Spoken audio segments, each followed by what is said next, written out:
In this video, we're going to talk about Comanche women and why frontier settlers feared them even more than the warriors. Everyone knows the Comanche men.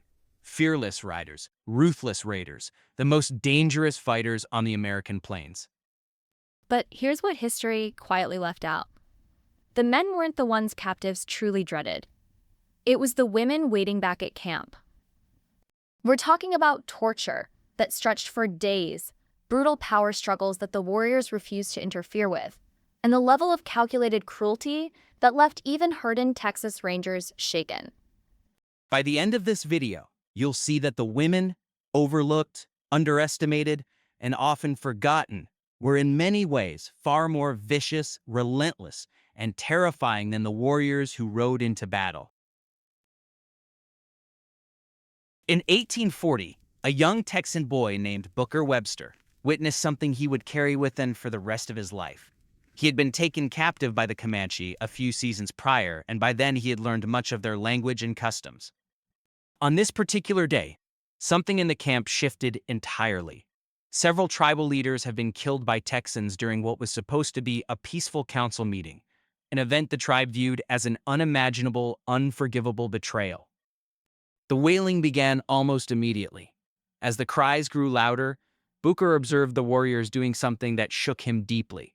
They began cutting off sections of their sacred long hair, a gesture of profound grief among the Comanche. But it was the women who took mourning to another level entirely. They took knives to their own arms and legs, slicing their skin in a ritualistic expression of sorrow. Some went even further, chopping off their own fingers.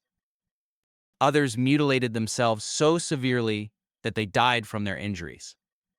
But grief in the Comanche world did not stay grief for long. It curdled into rage. Booker watched in horror as fires were built and stakes were prepared. He understood what was coming.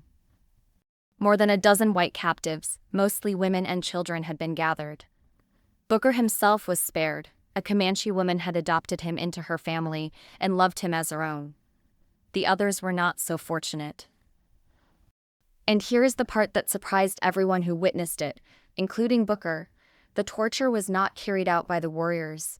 It was carried out by the women. To understand why, you have to understand what the life of a Comanche woman actually looked like, because it was nothing like what most people imagine. Comanche women lacked the social status of the warriors, but they were absolutely essential to the tribe's survival. Nearly everything outside of hunting, warfare, and weapon making fell entirely on their shoulders. They made all the clothing, blankets, tools, and housing. It was said that a Comanche woman could set up a teepee in just 15 minutes and take it down and pack it onto horseback in 5, a skill that was critical for a people constantly on the move across the Great Plains. When the men returned from a hunt, it was the women who did the real work, skinning the animals, drying the meat, and tanning the hides. This labor became even more intensive during the 1800s, when buffalo hides became a valuable trade commodity. More hides meant more wealth for successful Comanche men, and more wealth often meant more wives. Polygamy was common, and in that system, a woman's value was measured directly by how much work she could produce. Comanche women were intensely practical in ways that set them apart even from the men of their own tribe. While warriors cherished their long hair as a symbol of status and identity, women had no such attachment. They cut their hair short. It was more convenient. And since neither men nor women bathed outside of purification rituals, shorter hair helped limit lice and ticks. They painted themselves differently too. While Comanche men painted their faces black for war, the color of death, the women used brighter, more vivid colors, reds, yellows, pigments that stood in sharp contrast to the men's war paint. Despite their generally small stature, women were commonly under 5 feet tall, and even the men frequently stood under 5'6". These were not fragile people. The Comanche didn't make their name by being the largest or most powerful. They made it on horseback, and the women rode just as well as the men. They were expert riders and skilled archers, because on the plains you had to be. When Comanche camps were attacked by European forces, Texas Rangers and U.S. soldiers consistently wrote about how the women fought just as ferociously as the warriors, often to the death. making it nearly impossible to distinguish combatants from non-combatants. These women knew exactly what awaited them if they were captured: slavery, abuse, and worse. Surrender was never an option. Their strength extended far beyond defense. Comanche women were deeply involved in encouraging raids, and when warriors returned with captives, it was typically the women who decided what happened to them back at camp. Not all captives were killed. Some, like Booker Webster, were adopted. Boys were generally treated well. But girls, especially older ones, were a different matter. Comanche women saw female captives as rivals, and establishing the pecking order was a brutal, often merciless process. Two stories illustrate this reality more vividly than any others: Matilda Lockhart and Rachel Plummer. Matilda was captured at 14 years old in late 1838. At that age, by Comanche standards, she was treated as an adult, meaning she was put to work as a slave. When she was finally returned to Texan officials in San Antonio in 1840, after a year in captivity, she was unrecognizable. Her body was covered in scars. Her nose had been burned off. The heels of her feet had been burned to prevent her from running. Every act of mutilation had been carried out by the women of the tribe. To the Comanche, this wasn't extraordinary cruelty. It was simply the normal process of establishing a captive's place in the social hierarchy. Rachel Plummer's story is equally chilling, and in some ways even more revealing of how Comanche women operated. Rachel was captured in 1836 during the infamous raid on Parker's Fort in Texas, while she was pregnant. In addition to whatever the men subjected her to, the women beat her regularly. In her memoirs, Rachel later wrote that during her entire captivity, she could not remember a single day when she wasn't bruised and her skin wasn't raw. Not long after she gave birth, the Comanche killed her baby. It was interfering with her work. Simple, cold, pragmatic. Rachel sank into a depression so deep she wanted to die. One day, being harassed by one of the women and ordered to fetch a tool for digging roots, she refused. In her own words, Having lived as long and indeed longer than life was desirable, I determined to aggravate them to kill me. she was hoping the confrontation would escalate enough that they would end it for her. The Comanche woman screamed and rushed at Rachel, pushing her to the ground. The two fought, biting, scratching, grappling in the dirt. A circle of Comanche men gathered around them, whooping and howling. At one point, Rachel managed to seize a bloody buffalo bone and beat the woman over the head with it. In her memoir, she wrote, I beat her over the head with it, although expecting at every moment to feel a spear reach my heart. No one touched me. I had her past hurting me and indeed nearly past breathing when she cried out for mercy. Rachel stood over the woman, bloodied, bone in hand, and couldn't understand why she was still alive. The men had watched the entire thing with what seemed like amusement or indifference, and when it was over, they simply dispersed.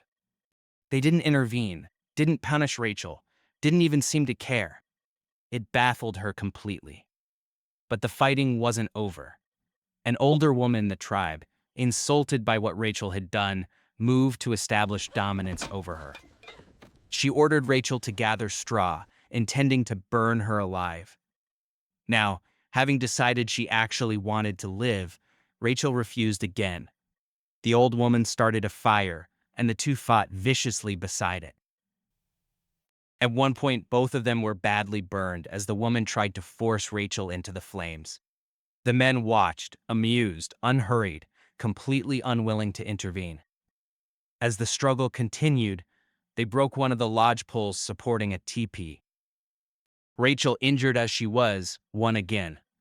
The next morning, she was summoned to the men's council house. She expected punishment. Instead, the chiefs asked only one thing: that she repair the lodge pole she had broken during the fight. Rachel agreed, on one condition. The older woman who had attacked her had to help fix it. The council agreed without hesitation. Rachel was baffled. What she didn't understand at the time was that these fights among women were not chaos. They were the system. Comanche women had their own social hierarchy entirely separate from the men, and physical confrontation was how that hierarchy was negotiated and enforced. The men knew this and largely stayed out of it, letting it play out as it naturally would, sometimes even watching it for their own entertainment. But the outcomes were real. After Rachel's first fight, she actually washed the face of the woman she had beaten. From that point on, the woman became remarkably friendly toward her. The fight had set a boundary. A strange kind of respect had been established. But Rachel's situation was different from many other captives. She was a slave being held for eventual ransom, which meant she had value to the tribe. Not every captive was so lucky. In 1840, after Texan soldiers attacked and killed dozens of Comanche during the council meeting that became known as the Council House Fight, the surviving tribe members were consumed by a rage beyond comprehension. The warriors prepared for war. The women were left with the white captives. What followed was methodical and deliberate. The Comanche women tortured the captives to death, adults and children alike, one by one. They mutilated their bodies, cut and skinned them, and burned them alive. For some captives, the ordeal lasted hours. For others, it stretched into days. To the Comanche, this wasn't savagery for its own sake. It had a specific purpose embedded in their worldview. Mutilating an enemy ensured their soul would be damaged in the afterlife. The Comanche called themselves the Numa, the people. And in their cosmology, anyone outside the tribe was something lesser, an outsider who had forfeited the right to an intact afterlife if they fell into Comanche hands. And the Comanche women fully expected the same treatment in return if the roles were ever reversed. This was the brutal calculus of life on the plains. The Comanche men were known for striking fast and retreating quickly during raids, brutal, efficient, and relentless. But in the camp, where time was plentiful and privacy was absolute, it was the women who held dominion over the captives. They had the time, the freedom, and the cultural sanction to do what they chose, and by many accounts, they relished it. They took trophies, just as the men did on raids.